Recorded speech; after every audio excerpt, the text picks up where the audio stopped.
Salute to you all. The brave never fall. Self-love through freedom and connection. So feel free to connect to The Brave Never Fall on these social media platforms. If you find anything of value in this following podcast, hit that like button, subscribe and share, and support the Brave and Bold tribe, growing one purposeful soul at a time.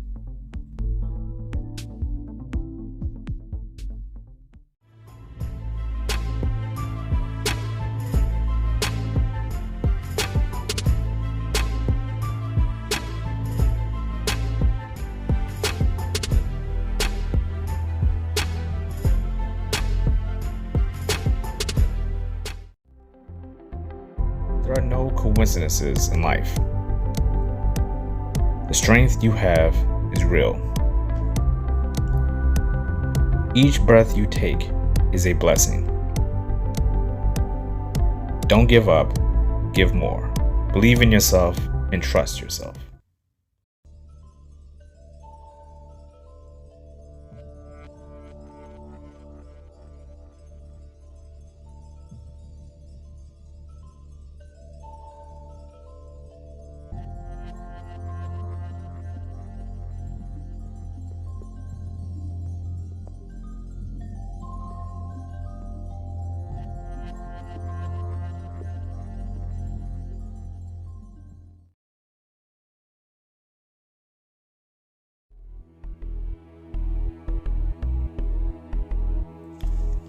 How are you feeling?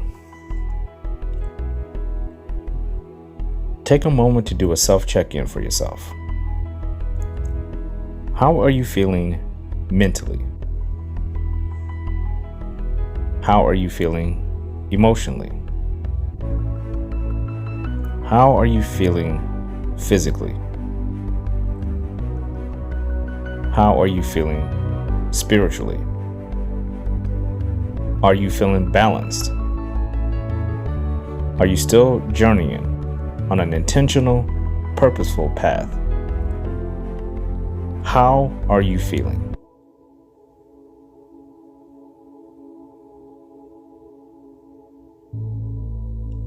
Balancing yourself is a healthy daily practice that will reliably keep you in harmony with your entire mind, body, heart, and soul.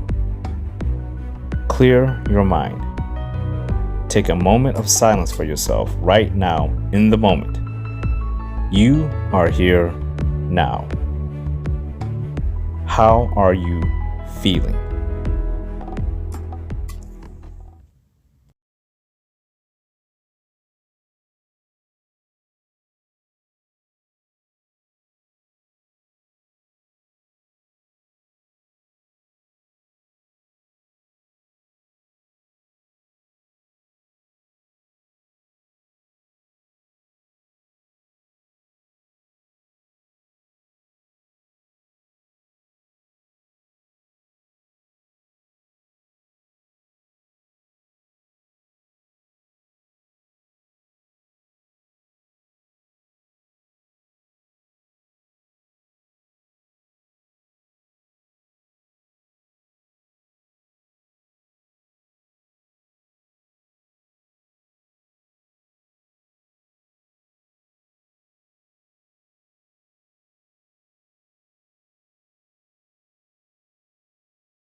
We are all born to answer the call of our purpose.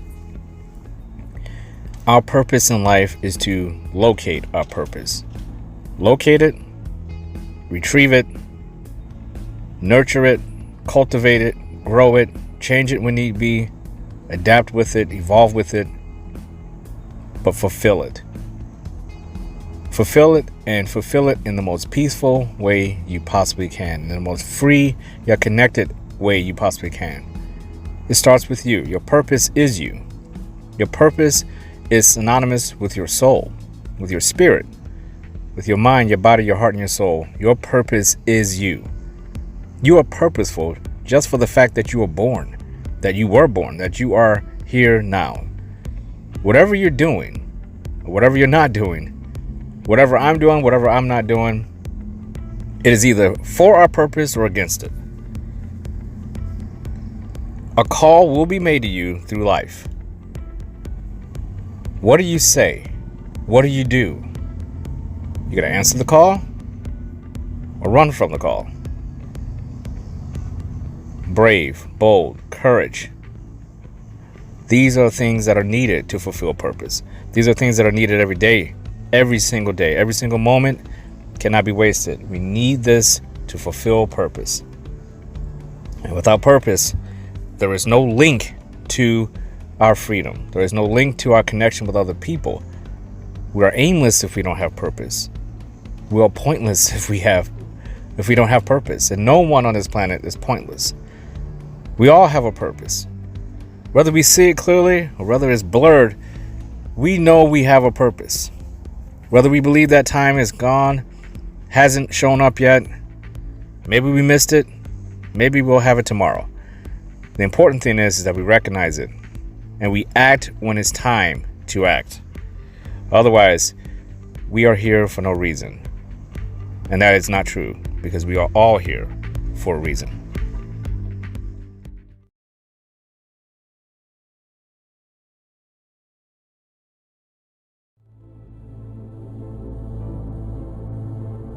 Lucius Quintus Cincinnatus, born in the Roman kingdom, died in the Roman Republic.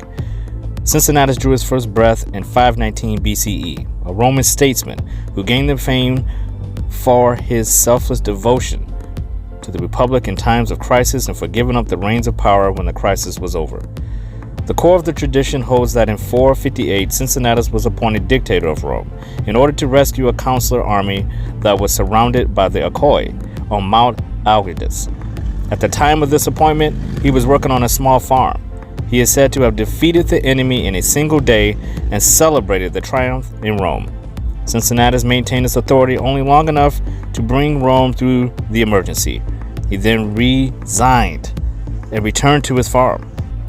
In 439, he was given a second dictatorship to check the monarchical ambitions of Spurius Maelius, who is attempting to buy his way to the throne and become king. Cincinnatus, after succeeding in his duty, once again resigned his position of authority and returned home to his farm. Most scholars see no factual truth in the second dictatorship appointment and believe it has been embellished over time. Either way, the sentiment is valuable as a reflection of human potential and character. Cincinnatus was civil, independent, neutral, charismatic, ingenious, nomadic, nurturing, actualized, a teammate, united.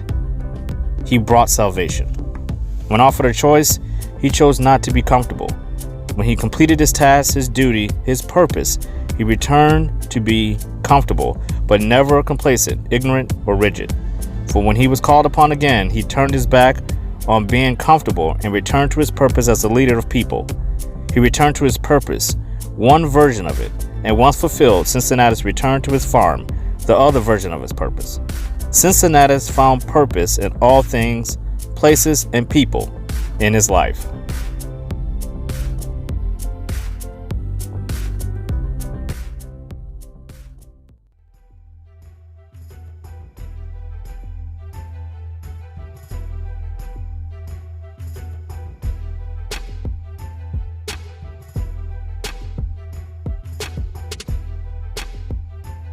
Episode 12, Cincinnatus. You take the first letter of his name and you get civility. The I, independence. The N, neutrality. The C, charisma. The I, ingenuity. The N, nomad. The N, nurturer. A, actualization. T, teammate. U, unity. S, salvation. I always found his story to be very interesting, regardless if the historical fact of the story is or the facts are blurred or people agree upon the facts at all. I mean, he's remembered for something. It doesn't really matter. What matters is the human condition helps make these stories come to life regardless, because we can identify with all of those words. We know what they mean. Individually, we know what they mean. But when you bring them all together, I thought it was very interesting that this man who could have just stayed on his farm when the call came through for him to serve his republic, serve Rome, to ensure that his family had a future, to ensure that his people had a future. And to not only do it once, but to go home and give up the greatest power in the world at that time. Not just do it once, but do it twice. And not just return to a normal life, but return to a life of farming, which is near and dear to my heart. My grandfather was a farmer, lived on a farm. So I have a lot of that in my past. I can identify with that, where people are doing one thing and then they're asked to do something greater that benefits more than just them, that benefits more than just their idea of who they believe they are, what their purpose is. Because it could have been completely misaligned with what his purpose was for himself. For himself, his purpose could have just been that farm, just his family. And if you ever watched the movie Gladiator, this is played out even further. And I always felt like Maximus was a watered down form of Cincinnatus' story, where Maximus in the movie Gladiator, I don't want to spoil it if you haven't seen it, but he's called upon to, he's already a great general, but he's called upon by the emperor, who is near the end of his life, to become basically a bridge between dictatorship and the republic. Emperor or a man of the people. And the emperor wants to end the emperors and give the power back to the people. And Maximus chooses to go back home to his family. What happens after that is very tragic, but he chooses to go back. And I find this dynamic of great warriors and people who are doing a duty, but their purpose is something far less comfortable than what they're being asked to do. Yet they're called to do it, and they do it as if they never told you what their purpose was, you may believe that their purpose was the greater, harder task. If you didn't know Cincinnatus, you may say, well, he has a passion for politics. He has a passion to be an emperor. But in reality, he had a passion to be at home with his family, to be on his farm. That is what he returned to. That is his home base. So is it possible to have more than one purpose? Is it possible to have more than one thing you do in life that you're called upon to do that is not so necessarily aligned with your purpose, but just necessarily aligned with who you are as a person, with your values? Leadership. True leadership. How do we have it? How do we obtain it? We talked about civility. Civility, being a civil person, is what life is really all about. It's about being able to make choices and decisions that aren't that easy. To be able to detach and make sure we understand for ourselves that there are things that we're going to have to do every single day that are bigger than us, that are greater than us, and that will define us in the end if we took action or if we did not take action. Either way, we will be remembered in some light with either taking action for something we cared about or not taking action for something we cared about. And it's never easy to blur those lines. It's never easy. It's hard to blur lines that way because a lot of set of events have to happen. A lot of those things are out of your control. So to get to a place where you remember for not taking action for things that people feel you were most aligned with, that is really hard to do because we naturally, as human beings, align with things that we like, things that are comfortable. So how do people like Cincinnatus get aligned with things like being an emperor, something that he doesn't want to do, but knows is part of his story, regardless if he wants to do it or not? And he's civil enough to understand that leadership quality about himself and why he's been the one called to asked to serve. They're calling him for a reason. Well, why is that? He's civil. His independence, the way that he goes about his life. He's independent from the fray in Rome, yet he's connected to it. He's free from it, but he's still connected. They keep showing up at his doorstep. We need you. The people need you. Your future generations of your family need you to step up. You're going to have to give up your independence. You're going to have to do more. And he answers the call. His neutrality. He knows the benefit of what a Roman emperor can do. But he also knows that true power, held too long, makes people corrupt. And that there has to be ebb and flow. So he's neutral. He gives up his power. He goes back. You guys figure it out. I'm just going to give you guys a blank canvas every single time. When things get out of control, they call him. He brings it back to level. He's in neutral power at that point. He doesn't have an extreme argument either way. That's powerful. His charisma. His ability to be able to act in the face of chaos with disgruntled people in Rome, disgruntled dictators and disgruntled politicians, greedy people trying to get more and more and more and taking away from people who have nothing. His charisma oversees all that. It outshines all that. And that in conjunction with his neutrality, his independence, his charisma, we're starting to get somewhere, aren't we? His ingenuity. How he was able to not only take the position of emperor, but do something positive and powerful with it in a short amount of time, relatively speaking. It's not a waste of an appointment. They're not coming to ask him to do what he needs to do for no reason. He produces results. He doesn't procrastinate. He doesn't compromise on his values, his morals, and his principles. He has nothing to lose because it's not his only purpose. It is not his purpose in general. He is being asked to do something, and he's fulfilling his duties. He's a nomad. He can move around. He can adjust and adapt to any crowd, to the peasant on the street, to the politician in the government. He's able to speak with these people where they are able to speak back with him and understand his language. He empathizes. He understands the greater good.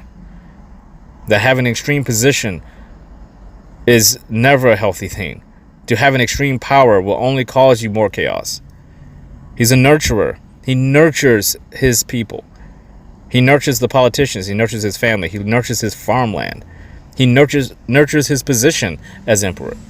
Nothing is left to waste in his life. Everything around him has purpose. He actualizes his actions. He doesn't just think of something. An ideal is not good enough. Execution, discipline, honor, ownership, accountability. What's the vision? How can we execute it? How can we realistically get to our goals? And not only get there, but try to sustain it as long as possible. But with the understanding that nothing lasts forever. That whatever we put in place has the potential to fall. But when it does, we know with confidence we can get back to where we were, depending on what's going on. He's a teammate. He's a teammate to his family, to the ones he serves. On a one-on-one basis, you feel he has your back. That he's not doing this out of greed. That he's not doing what he's doing just for lust of power. He's doing it because it means something to him. He has stake in the game because there's more to it than just him. He has something to fight for. His family, his farm, his purpose. The unity that he has to unite Rome, to unite his people. To make sure that no matter what happens, he leaves Rome in a better place than it was when he got there. He leaves them unified with a great chance of succeeding with or without him. And that's all they ever asked. He has brought them salvation. Not once, but twice, if you believe the story. Not once, but twice. All of that equals to be a very powerful person with a lot of power who, at his core, doesn't need power. He doesn't need the fame. He doesn't need the accolades. He just knows when it's time to serve, when it's time to answer the call, when it's time to step up for his family, for the people he is most aligned with, the Roman people for him. It is time to do these things without question. The question is, how do we relate this to our lives here in modern day times? How can we relay this to ourselves in our own lives, with our own families, with our own purpose? I think the message that I wanted to convey with Cincinnatus was that our purpose sometimes can get blurred and pushed down by things that we believe are our purpose, but aren't really truly our purpose. That our actions in life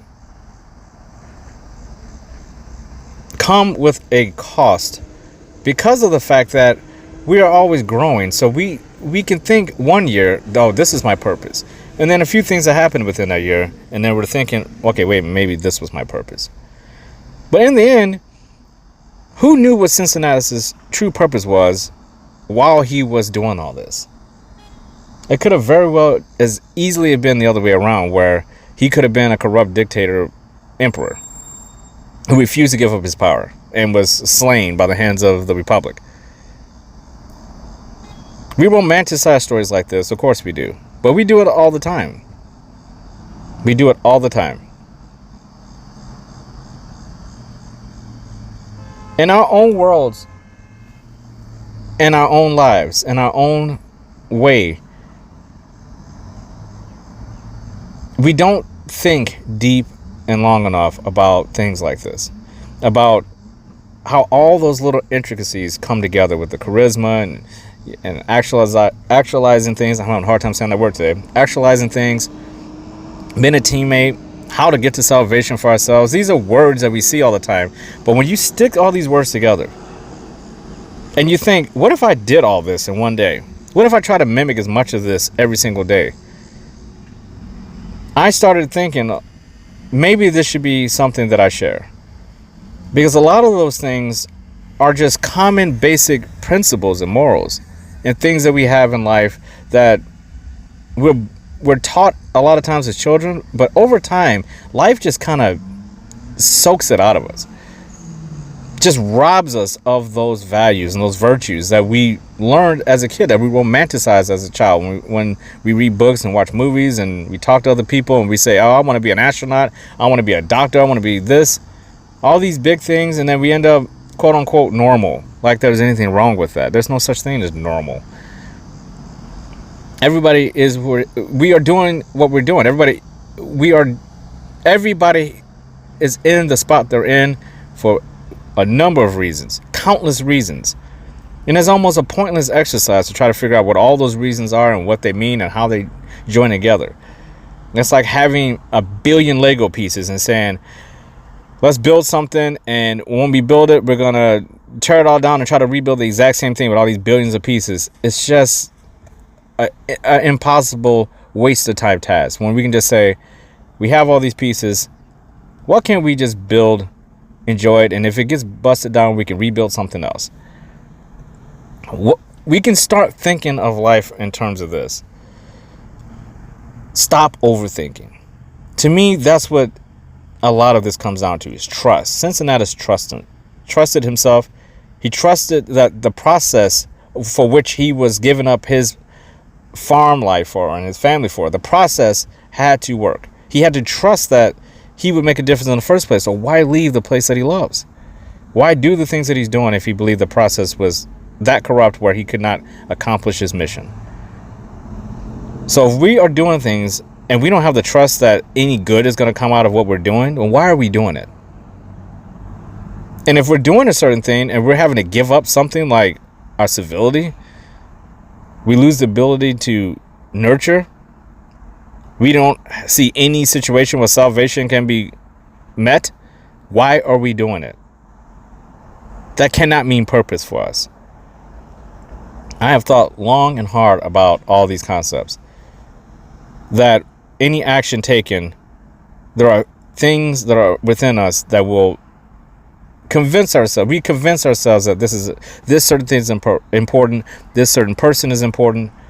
But what we don't do is that we don't take the time to think, what am I compromising? What am I gaining?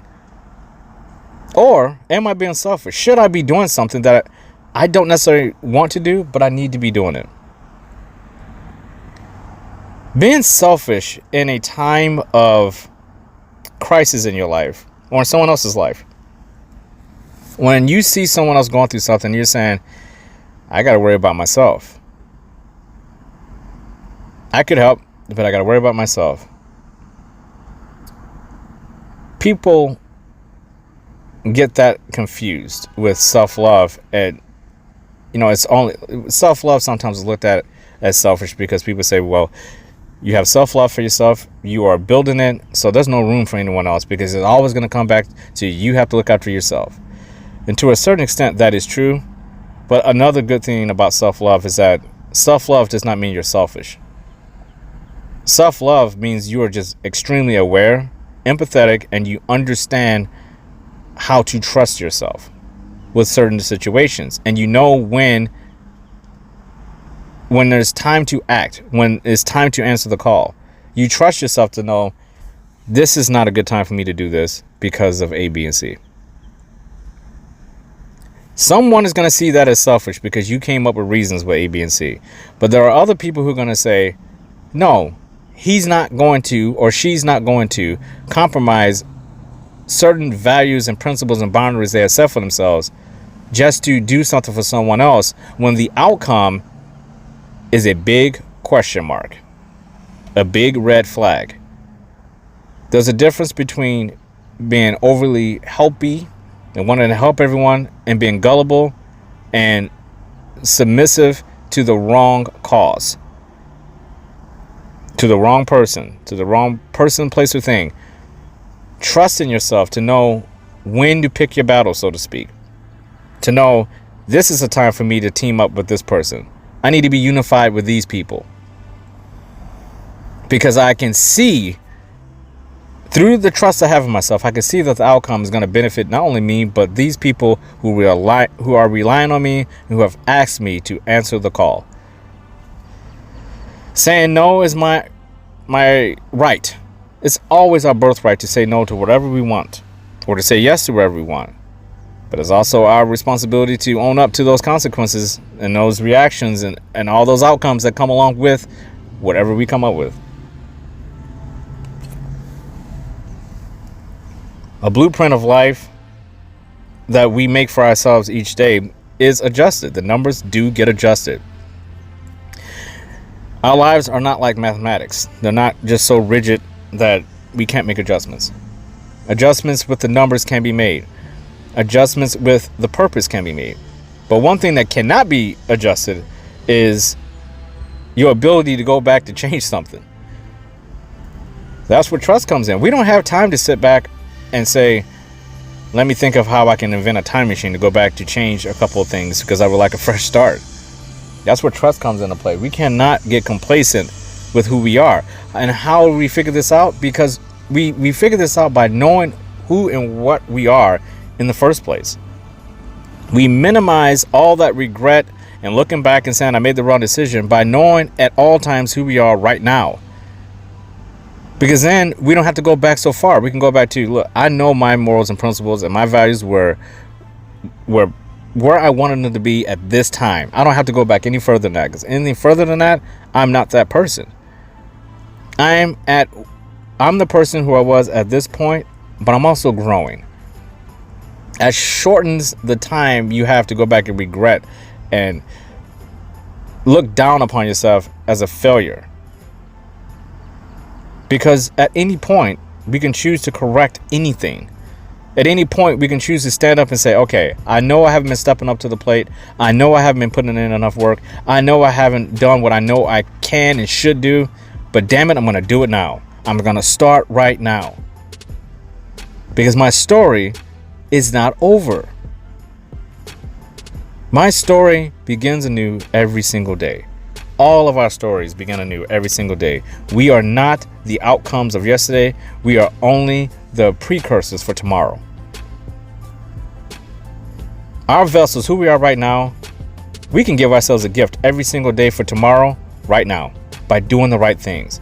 People always say, I want a gift. I want something. I want this. I want that. You can give yourself a gift every single day from the person you were yesterday, giving you that gift of today by doing something positive that is leaning, skewing towards your purpose. Damn it, stop the excuses. Stop the procrastination. Stand up. Hold your chin up high. Put your shoulders back. Be brave. Be bold. Stop being a coward. Those are words I said to myself all the time when I answered the call of my awakening. When I said, enough with the cowardly bullshit. Enough with the excuses. Figure it out. Go above and beyond. Evolve, damn it. Adapt. You were not born to be miserable. You were born to be purposeful. I relay that message to you. You were not born to be miserable. You were born to be purposeful. There is something out there you're supposed to be doing and you're not doing it.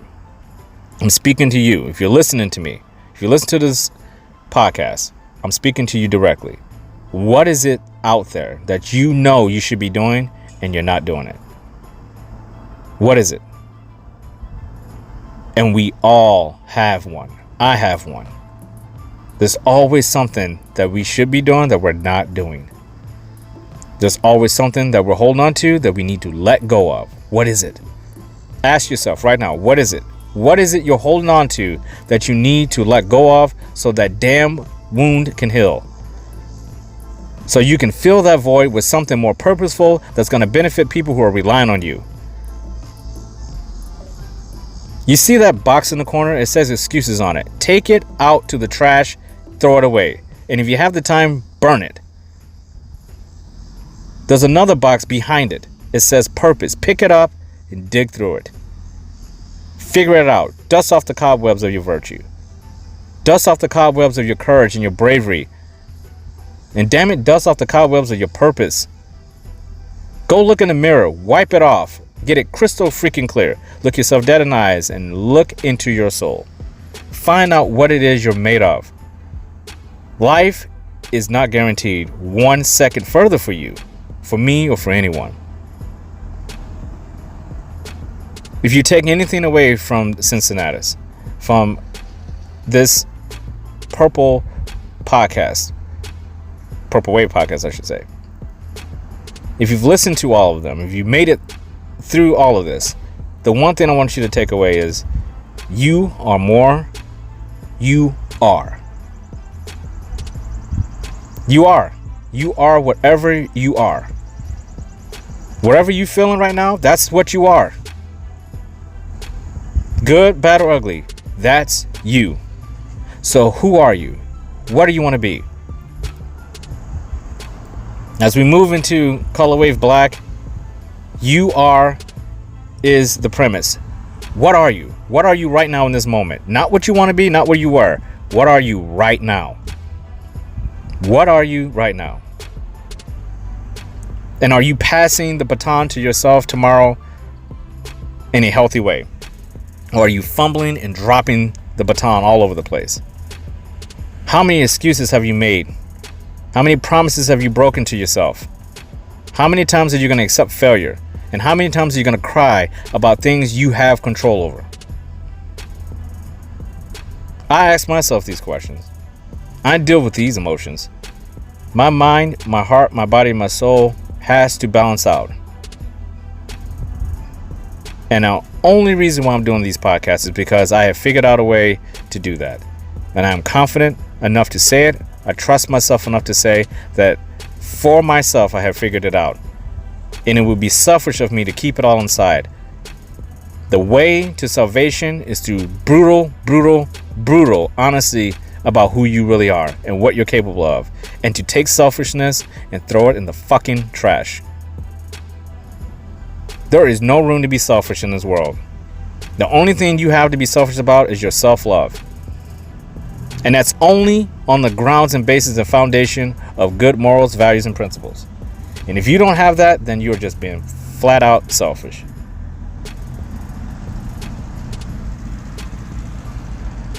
Truth and honesty about who you are will only aid you in a positive direction. Bullshit yourself, you will fail. Offer up excuses, you will fail.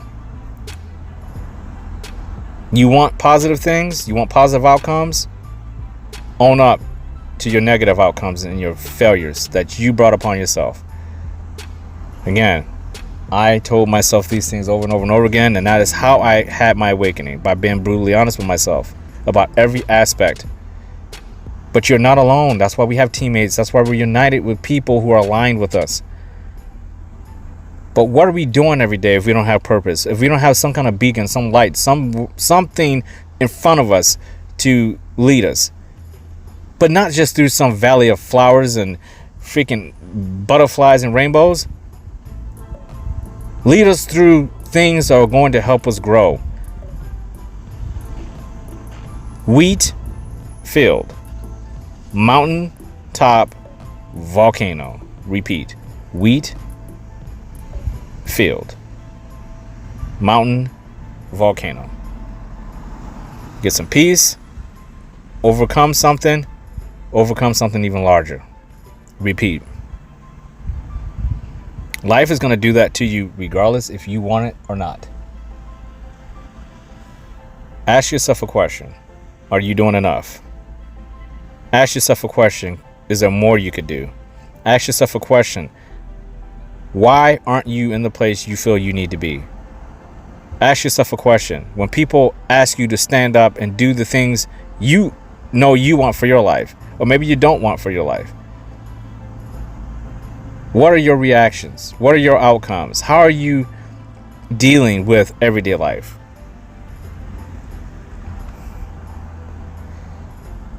You are here now. Life is not going to go backwards for you. Life is not going to go forwards faster for you. You are right where you're supposed to be. You are.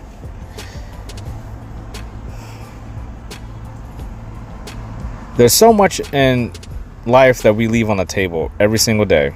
There's always a little bit more.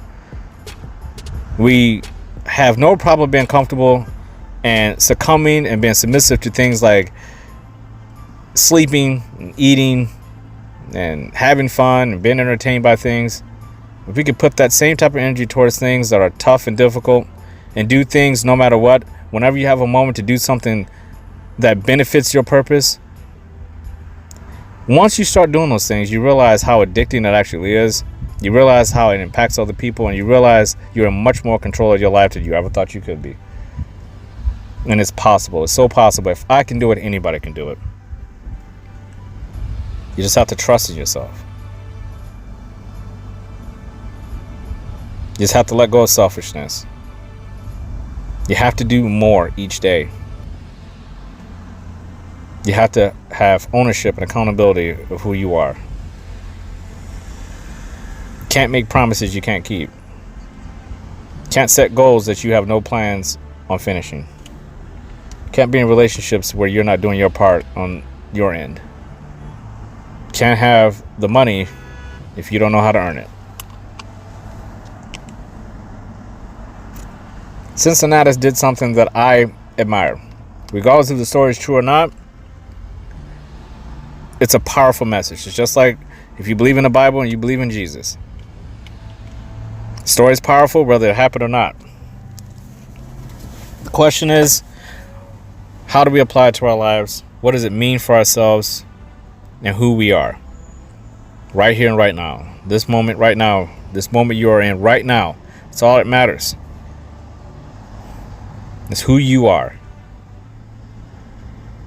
We can return back to being comfortable at any time, but we got to get through that wheat valley. Got to go over that mountain, got to go over that volcano, and you go back to the wheat valley. Just like Maximus did in Gladiator. He had his hand in the wheat. Salvation.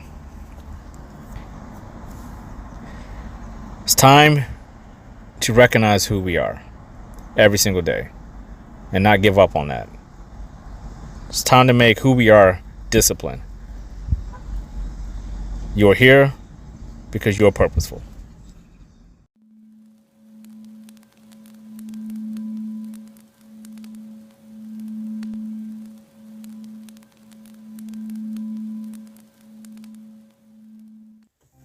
Pledge with me. I am the strongest person I know. I am alive for a reason. I pledge to stand on my values. I pledge to set and reinforce healthy boundaries. I pledge to keep pushing forward. I am not a victim. I am not without purpose. I pledge to continue to create the life I want. I pledge to grow beyond my current self. I pledge to commit to myself unconditionally, because I am the strongest person I know. I will always be the strongest person I know. I pledge to continue to create, and if need be, recreate the blueprint of my life.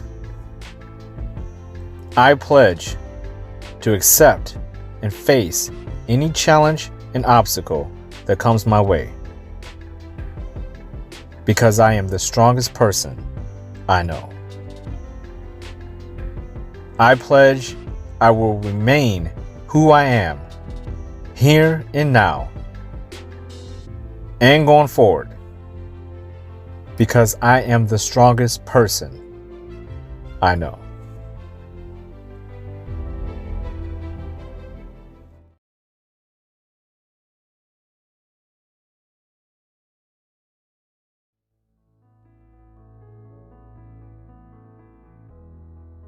This is your day. You are here now. These are your moments. You own them. You are brave, bold, powerful. You do believe in yourself. You know you have more in the tank. You know the glass is half full. There's still more room for improvement. There is no end. Believe, believe, believe in yourself. Trust yourself.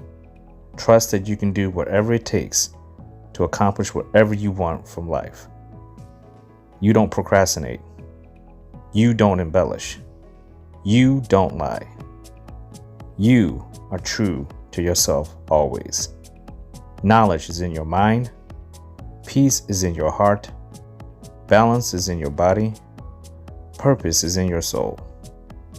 You are greatness. The sky is not the limit.